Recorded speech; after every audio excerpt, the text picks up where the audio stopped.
Magjowa na kasi. Kim at Paolo, obvious na palaging magkasama sa pagwo-workout. I've seen a lot of change, been through a lot of pain. Some things are not the same as they were a year ago, but all will be okay. I move on each and every day. The past Ang makakapigil pa sa napapabalitang magkasintahan na ang mga kapamilya stars na sina Kim Chiu at Paolo Avellino. Halos araw-araw nga ay magkasama sila sa gym para mag-workout. Ayaw man nilang magpakita sa mga pictures o video na magkasama sila. Pero obvious naman na talagang magkasama sila habang nag-e-ehersisyo.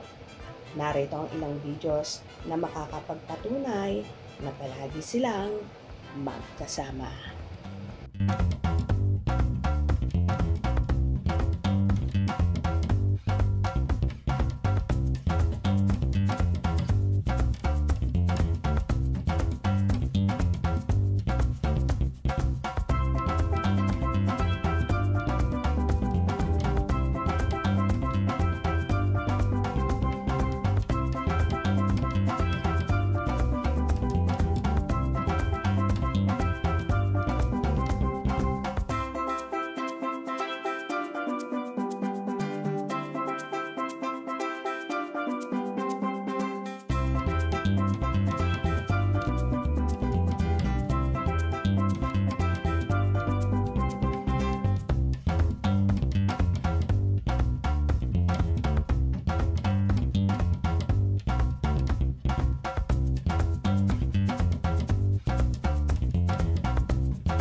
May mga fanay naman na nagsasabi na si Pao pa nga daw ang videographer ni Kimi at si Kim naman daw ang kumukuha sa aktor habang nagwo-workout din ito.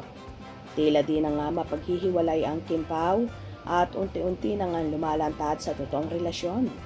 Ayaw man nilang aminin sa publiko ang real school nila dahil gusto nilang maging pribado ang lahat, lalo na pagdating sa love life nila.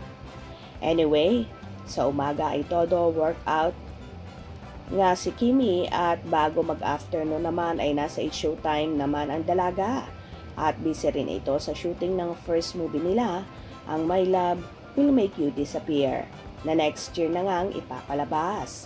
Kaya abang-abang tayo at huwag na huwag pahuhuli dahil may paparating na matinding pasabog ang Kim Pao very soon. Hope you enjoyed. Please subscribe for more info.